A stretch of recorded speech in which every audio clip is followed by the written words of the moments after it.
Assalamualaikum warahmatullahi wabarakatuh. Perkenalkan, nama saya Nurfikia Faiza dengan NIM 22108020048. Di sini saya akan sedikit menjelaskan mengenai materi dari mata kuliah perilaku organisasi. Selamat menyaksikan. Di sini saya akan menjelaskan materi mengenai motivasi. Motivasi sendiri yaitu proses yang menghasilkan intensitas, arah, dan ketekunan individu dalam usaha untuk mencapai tujuan. Nah, elemen kunci dari motivasi itu ada 3, yaitu intensitas, arah, dan juga ketekunan. Nah, konsep awal motivasi ini terdapat 4 konsep. Yang pertama itu konsep Maslow, kedua konsep Herzberg, yang ketiga McGregor, yang keempat Clellands. Nah, teori Maslow ini disebut juga teori kebutuhan hierarki. Yang pertama yaitu kebutuhan fisiologis, itu kebutuhan untuk fisik seperti kebutuhan sandang, pangan, papan. Lalu ada safety security atau kebutuhan rasa aman seperti kayak asuransi. Lalu ada kebutuhan sosial, kebutuhan harga diri, dan juga kebutuhan aktualisasi diri. Kedua itu teori Herzberg, yaitu teori 2 faktor. Ada motivation dan hygiene. Nah, faktor intrinsik ini sering dihubungkan dengan kepuasan bekerja, sedangkan faktor intrinsik ini dihubungkan dengan ketidakpuasan. Yang ketiga itu teori McGregor, sering disebut dengan teori X dan Y.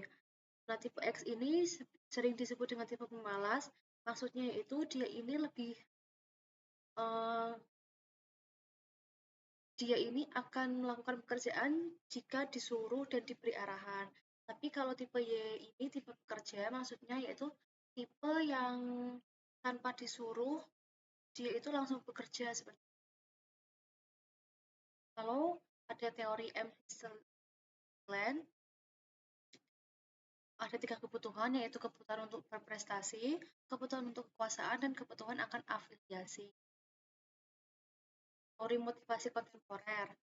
Teori motivasi kontemporer ini ada 6.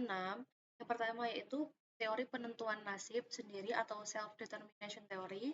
Yang kedua itu teori penetapan tujuan atau goal setting theory dengan menggunakan manajemen by objektif atau MBO.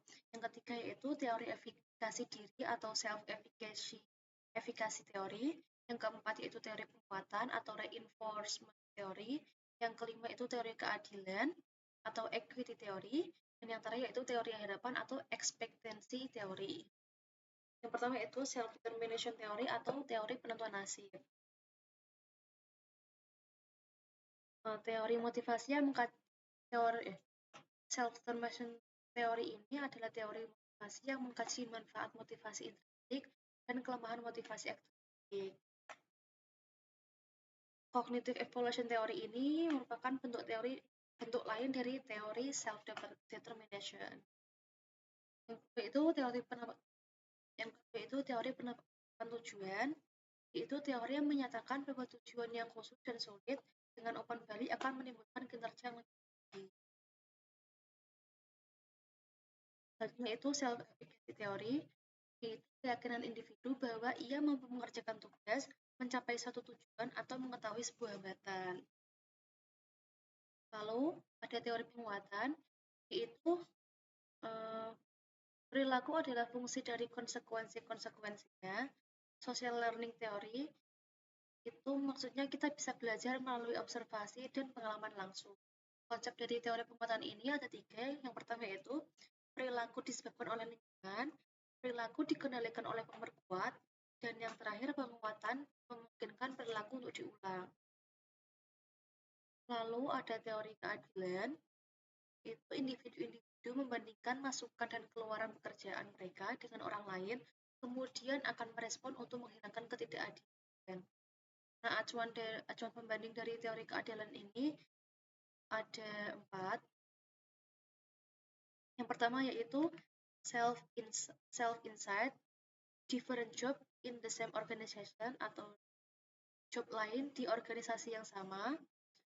Yang kedua itu self-outside, a different job in the different organization, pekerjaan lain di organisasi yang lain juga, other inside, another individual or group within the organization, lalu other outside, yaitu another individual or group outside of the organization.